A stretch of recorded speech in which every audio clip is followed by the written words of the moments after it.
नमस्कार साथियों, आप सभी का स्वागत करता हूं हमारे YouTube चैनल क्रेडेंस ट्यूटोरियल्स पे। दोस्तों, आज हम देखेंगे प्रैक्टिस सेट 20 को, जो कि UP TET, UPSI, SSC GD, high court, ARO और यूपी ट्रिपल एससी जैसे एग्जाम्स के लिए बहुत ही इंपॉर्टेंट क्वेश्चन को कवर किया गया है। इसमें टॉप 20 क्वेश्चन को कवर किया गया है। चलिए स्टार्ट करते हैं क्लास को। पहला क्वेश्चन है, पेट्रोलियम के संदर्भ में निम्नलिखित कथनों पर विचार कीजिए। पहला ऑप्शन है, कच्चा पेट्रोलियम द्रव तथा गैसीय अवस्था में हाइड्रोकार्बन से युक्त होता है। अपरिष्कृत पेट्रोलियम टर्सरी युग का आग्नेय चट्टानों में पाया जाता है। थर्ड है, तेल एवं प्राकृतिक गैस निगम की स्थापना 1956 में हुई थी। डिगबोई तेल शोधन कारखाना क्षेत्र आधारित है तथा बरौनी बाजार आधारित तेल शोधन कारखाना है। जो डिगबोई है वो क्षेत्र आधारित है और बरौनी जो है वो बाजार आधारित तेल शोधन कारखाना है। तो उपयुक्त में से कौन सा कथन सही है? केवल एक, 1, 3 और 4, केवल 2 एंड 3, केवल 2 एंड 4। यहाँ पे देखना है हमारा, जो पेट्रोलियम के संदर्भ में कुछ कथन है उनको देखना है। कच्चा पेट्रोलियम द्रव तथा गैसीय अवस्था में हाइड्रोकार्बन से युक्त होता है। ठीक है, जो कच्चा पेट्रोलियम होता है वो द्रव तथा गैसीय अवस्था में होता है और किसके हाइड्रोकार्बन्स होते हैं।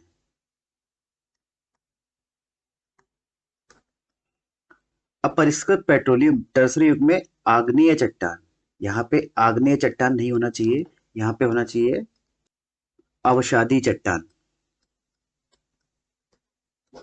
जो अपरिष्कृत पेट्रोलियम है वो टर्सरी युग में अवसादी चट्टानों में पाया गया है। तेल एवं प्राकृतिक गैस निगम की स्थापना 1956 में हुई थी, ये भी ऑप्शन सही है, 1 और 3। डिगबोई तेल शोधन कारखाना क्षेत्र आधारित है तथा बरौनी जो है वो बाजार आधारित है, मार्केट बेस्ड कारखाना है। और ये आपका रीजनल बेस्ड, क्षेत्र आधारित। तो यहाँ पे 1, 3 और 4 ऑप्शन सही है। यहाँ पे बी ऑप्शन आपका सही है, 1, 3 और 4। नेक्स्ट क्वेश्चन देखेंगे। निम्न कथनों पर विचार करिए। जलोढ़ मिट्टी गन्ना, धान तथा गेहूं की कृषि के लिए उपयुक्त मृदा है। खादर मिट्टी बांगर की अपेक्षा अधिक उपजाऊ होती है। तो यहाँ पे जलोढ़ जो मिट्टी है वो गन्ना, धान तथा गेहूं की कृषि के लिए उपयुक्त मिट्टी है। जो एलुवियल सॉइल होती है, एलुवियल सॉइल मैंने आपको ज्योग्राफी में बताया भी है, एलुवियल सॉइल सबसे मोस्ट फर्टाइल सॉइल होती है, मोस्ट फर्टाइल सॉइल। आप ज्योग्राफी लेक्चर में आप देख सकते हैं। खादर मिट्टी बांगर की अपेक्षा अधिक उपजाऊ होती है। जो खादर मिट्टी है वो बांगर की अपेक्षा अधिक उपजाऊ होती है। तो यहाँ पे कथन एक और कथन दोनों सही है। तो यहाँ पे सी ऑप्शन सही है, 1 एंड 2। ठीक है, जो जलोढ़ मृदा है वो मुख्य रूप से नर्मदा, तापी, कृष्णा व केरल के कुछ तटवर्ती क्षेत्रों में पाई जाती है। केरल के तटवर्ती क्षेत्रों में। ठीक है,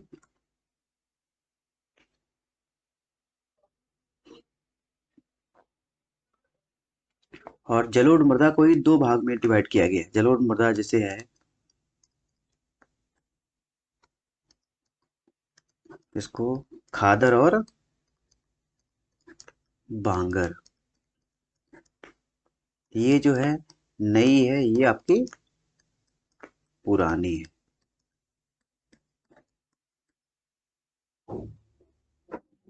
ठीक है, प्राचीन जो होती है उसे बांगर कहा जाता है और जो न्यू होती है, नई, उसे खादर कहा जाता है। नेक्स्ट क्वेश्चन देखेंगे। निम्न में किन राज्यों में काली मृदा पाई जाती है? Black soil, black black soil किसके लिए प्रसिद्ध है? आपका कॉटन प्रोडक्शन के लिए। ठीक, कपास उद्योग के लिए बहुत ही इंपॉर्टेंट सॉइल है।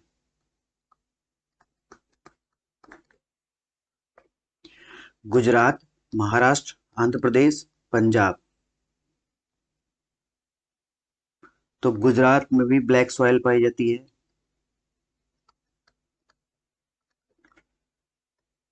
गुजरात, महाराष्ट्र में भी पाई जाती है।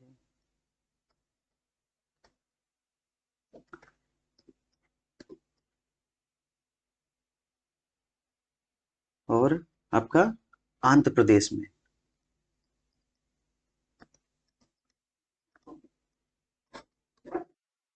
ये ब्लैक सॉइल गुजरात वाला पार्ट, ये महाराष्ट्र और आंध्र प्रदेश।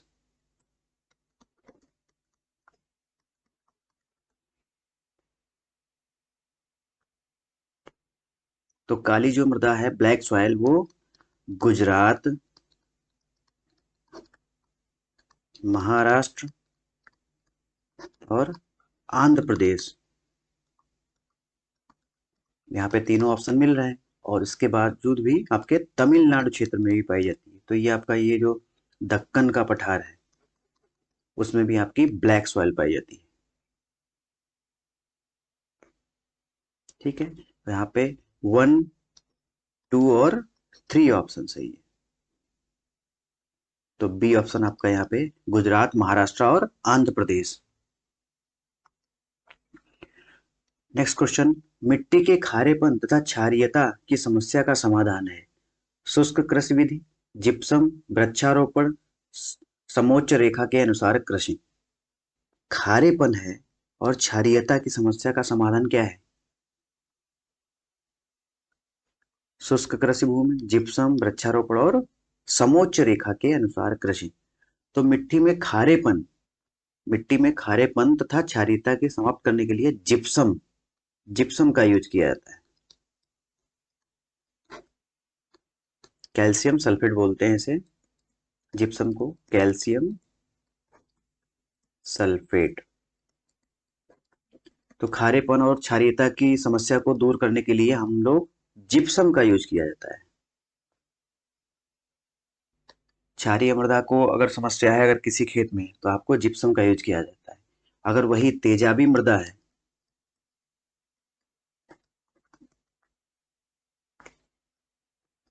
तो वहां पे चूना का यूज किया जाता है।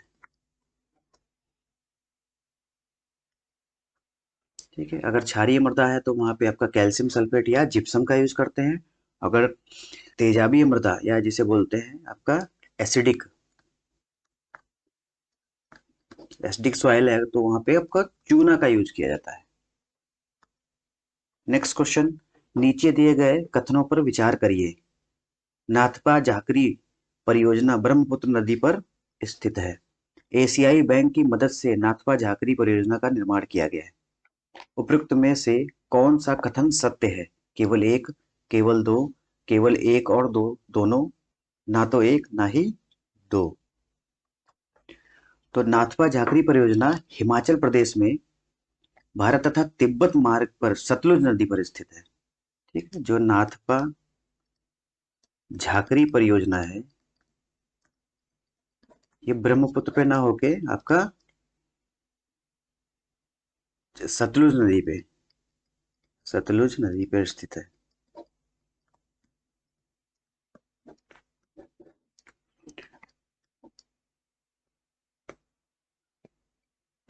ठीक है, और इंडिया और तिब्बत मार्ग इंडिया और तिब्बत मार्ग है, इसके मध्य स्थित है।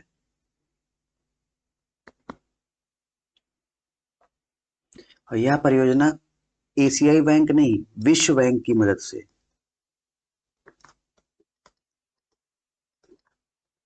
ठीक है, विश्व बैंक की मदद से इसको बनाया गया है। और 2005 में इसको कंप्लीट कर दिया गया।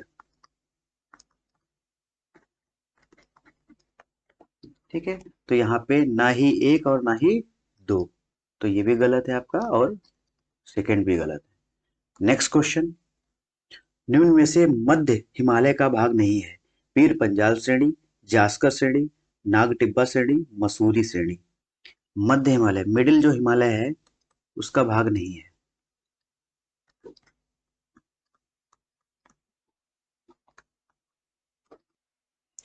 तो जो आपका इंडिया का ये मैप हो गया,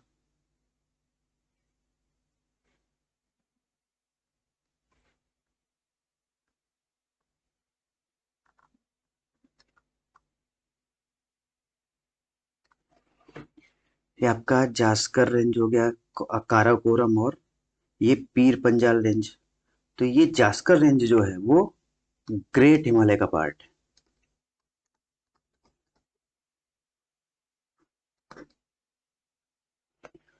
और पीर पंजाल रेंज, नाग टिब्बा और मसूरी, ये सब जो है आपका मिडिल हिमालय, मध्य हिमालय का पार्ट।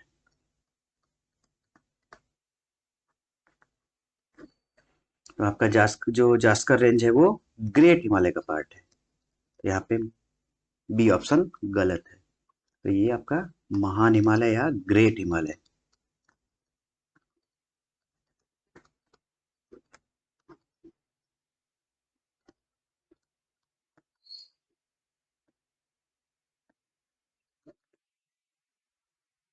नेक्स्ट क्वेश्चन देखते हैं।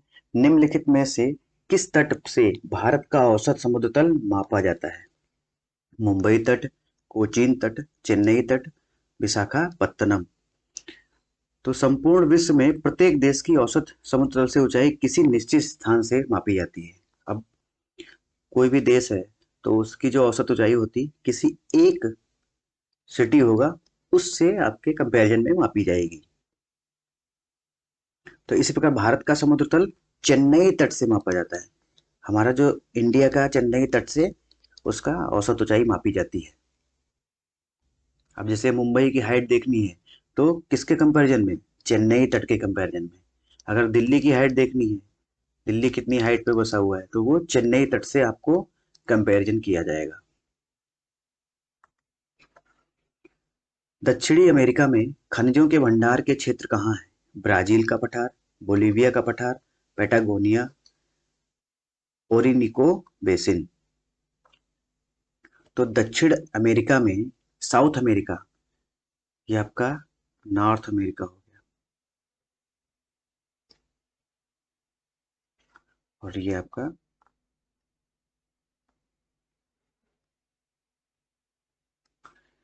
ये साउथ नॉर्थ अमेरिका, ये साउथ अमेरिका।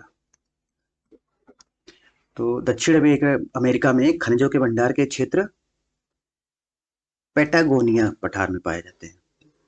पेटागोनिया का पठार जो है वो वहां पे खनिजों के भंडार पाए जाते हैं।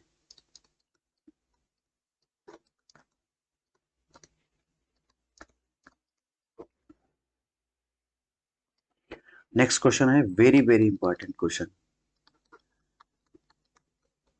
3 स्टार आप कर सकते हैं इसको। दम्पियर हॉसेज रेखा का संबंध है टैगा वन, उष्णकटिबंधीय आर्द्र वन, साल वन, मैंग्रोव वन। तो जो दम्पियर हॉसेज रेखा है एक प्रकार की इमेजिनरी लाइन है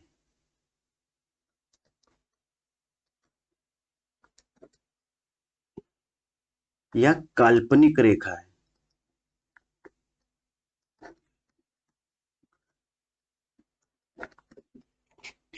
इसका निर्माण कब किया गया था? 1829 और 30 में। कहाँ पे? बंगाल में किया गया था। बंगाल में सुंदरबन डेल्टा तथा बंगाल की दक्षिणी सीमा के मध्य का निर्माण किया गया था। तो यह किससे रिलेटेड है? मैंग्रोव वन से संबंधित है।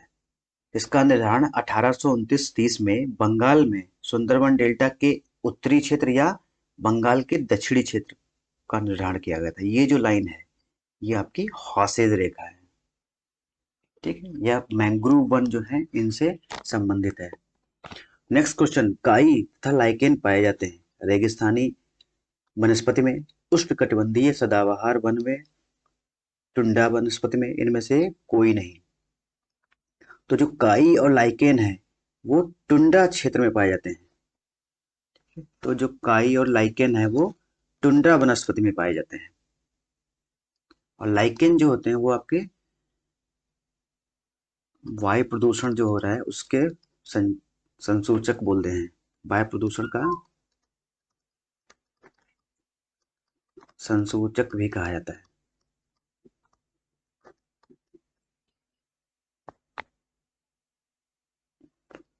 तो काई व लाइकेन जो है टुंड्रा प्रदेश की वनस्पति है। अब टुंड्रा प्रदेश कौन से कहे जाते हैं, यह आपकी ये अर्थ हो गई, ये इक्वेटर हो गया, 0 डिग्री अक्षांश रेखा। ये आपका 23.5 नॉर्थ, 23.5 साउथ। ये कर्क रेखा, ये मकर रेखा, और ये 66.5। तो आपका 60 डिग्री से ऊपर का जो पार्ट है उसे आपका टुंड्रा प्रदेश कहा जाता है। ये आपका टुंड्रा प्रदेश हो गया। तो यहाँ पे जो वनस्पति पाई जाती है वो काई और लाइकेन टाइप की वनस्पति है। नेक्स्ट क्वेश्चन, भूमध्य रेखा के निकट किस तरह के वन पाए जाते हैं। अब भूमध्य रेखा है,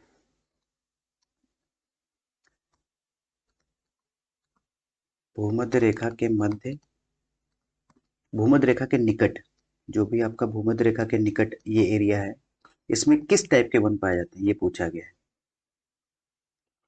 उष्णकटिबंधीय वन, शंकुधारी वन, धारा स्थल वन, पतझड़ वन। तो भूमध्य रेखा के निकट उष्णकटिबंधीय, क्योंकि यहाँ पे डेली बारिश हो जाती है, तो उष्णकटिबंधीय वन पाए जाते हैं। भूमध्य रेखा के निकट आर्द्र,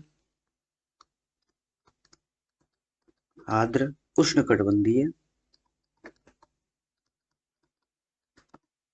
उष्णकटिबंधीय वन पाए जाते हैं।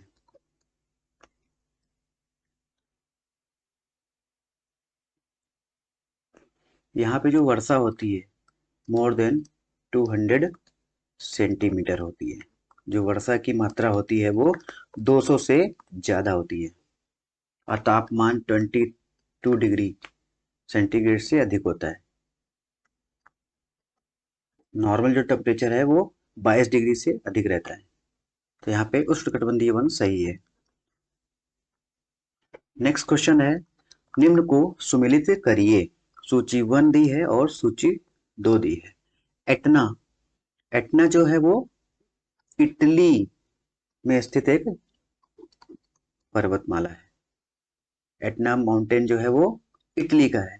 मेरापी, मेरापी जो है वो इंडोनेशिया, किलायू, किलायू हवाई द्वीप में स्थित है, और सुमेरु वो जावा द्वीप में स्थित है। तो एटना का संबंध फोर्थ से है, ए का फोर्थ। मेरापी द्वीप जो है वो इंडोनेशिया में स्थित है, इंडोनेशिया। किलायू हवाई द्वीप, यहाँ पे सी ऑप्शन सही है।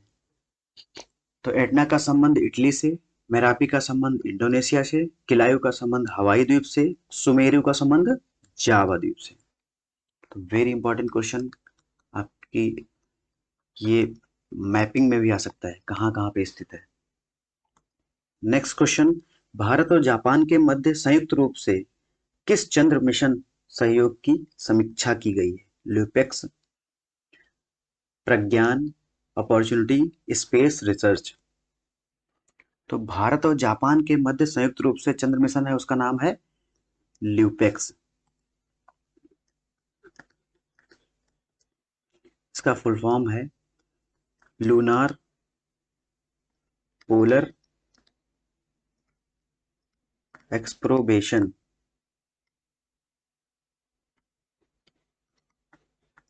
तो ल्यूपेक्स के नाम से 11 मार्च 2021 में इसकी समीक्षा की गई है।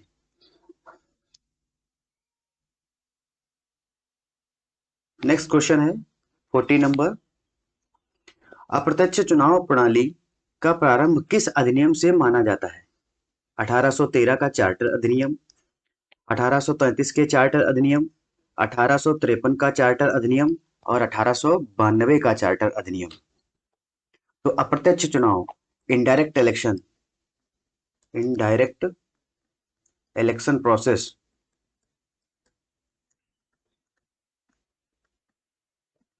अप्रत्यक्ष चुनाव प्रणाली है वो 1892 के चार्टर अधिनियम द्वारा प्रारंभ माना जाता है।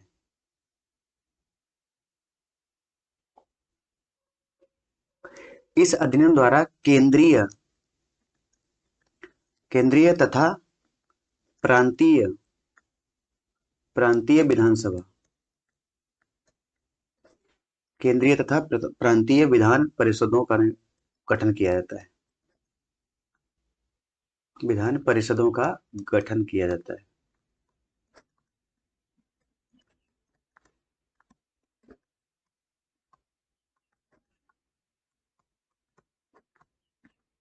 और दूसरा पॉइंट है, इस अधिनियम द्वारा केंद्रीय तथा प्रांतीय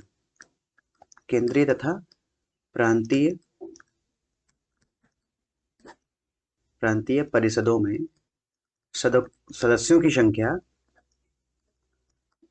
संख्या बढ़ाई गई।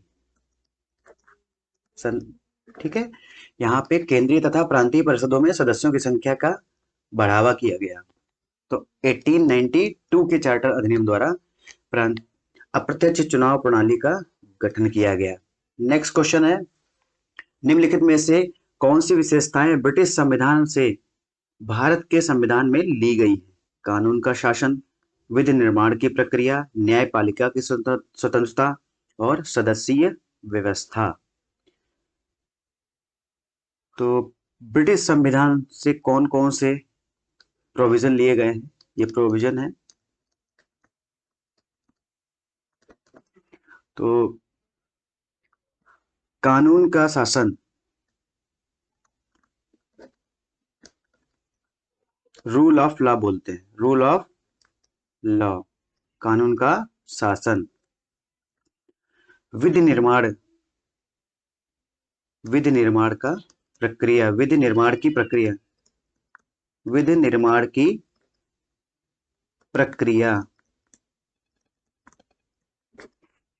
Procedure to make law,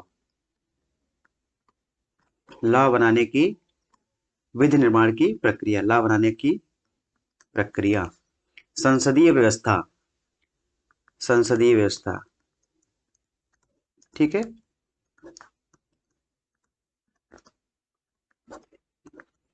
parliamentary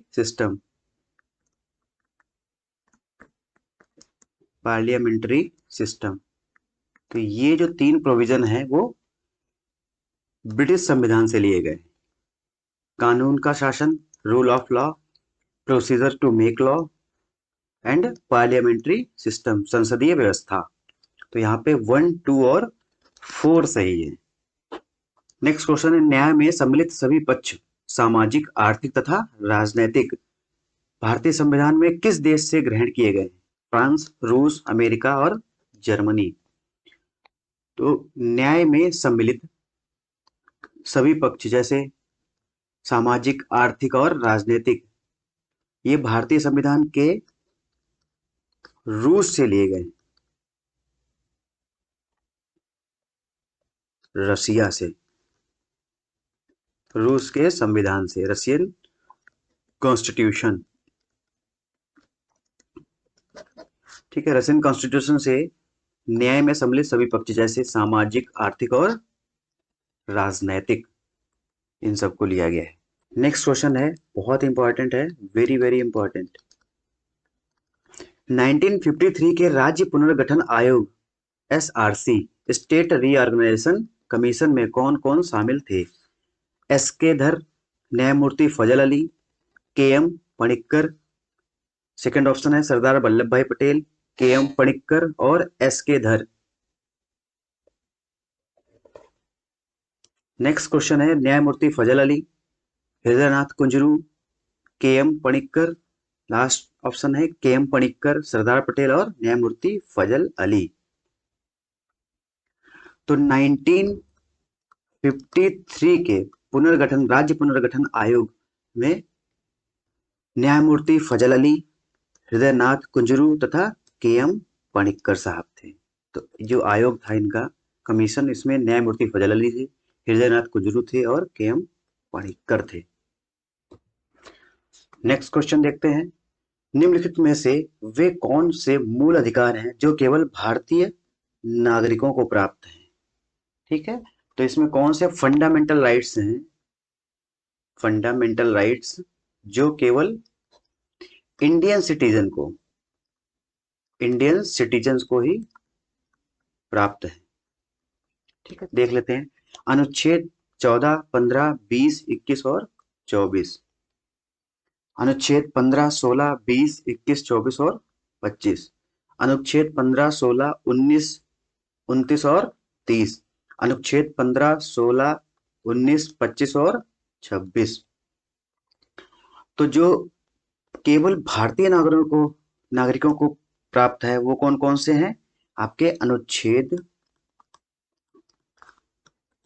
15, अनुच्छेद 16, अनुच्छेद 19, अनुच्छेद 29 और 30। ये सब जो है केवल वो भारतीय नागरिकों को, इंडियन सिटीजन को ही प्राप्त है। तो यहाँ पे सी ऑप्शन है। और जो विदेशियों को भी, जो विदेशी अगर आता है इंडिया में, उनको भी कौन कौन से प्राप्त हैं वो भी देख लेते हैं।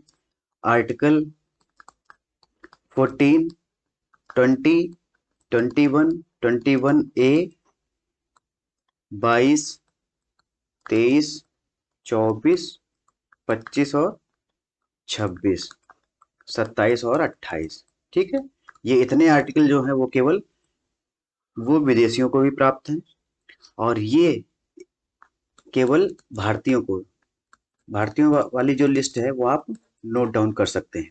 तो भारतीयों को ये वाले तो प्राप्त हैं ही, बाकी ये स्पेशली ये आपको फॉरेनर्स को नहीं प्राप्त है। आर्टिकल 15, 16, 19 और 29 और 30। नेक्स्ट क्वेश्चन है, भारत के उच्चतम न्यायालय में निम्नलिखित में से किस एक वाद में पिछड़े वर्गों के बीच क्रीमी लेयर के मुद्दे पर चर्चा की गई? क्रीमी लेयर और non creamy layer. Non creamy layer ये केवल पिछड़े वर्ग में है।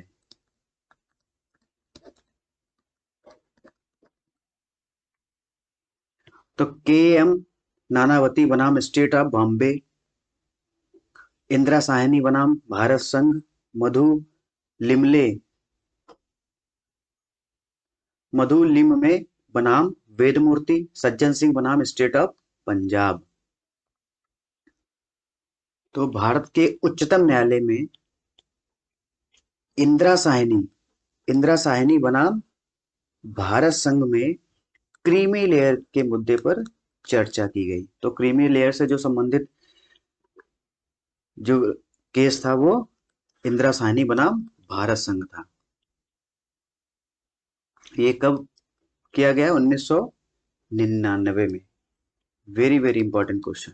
तो क्रीमी लेयर से रिलेटेड जो केस था वो इंदिरा साहनी बनाम भारत संघ, और 1999 में ये केस किया गया था।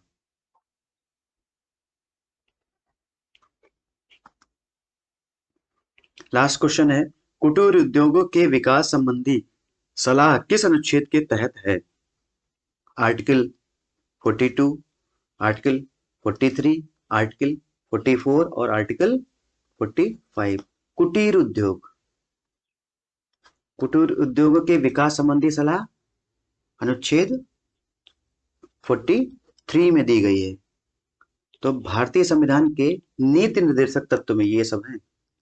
नीति निर्देशक तत्व, भारत के नीति निर्देशक तत्व। ठीक है दोस्तों, आज की क्लास को यहीं समाप्त करेंगे, और आशा करते हैं कि आपको ये लेक्चर और ये सीरीज अच्छी लग रही होगी। अगर अच्छी लग रही है तो आप कमेंट सेक्शन में कमेंट कर सकते हैं, और हमारे चैनल को भी सब्सक्राइब कर सकते हैं। जय हिंद, जय भारत, नमस्कार।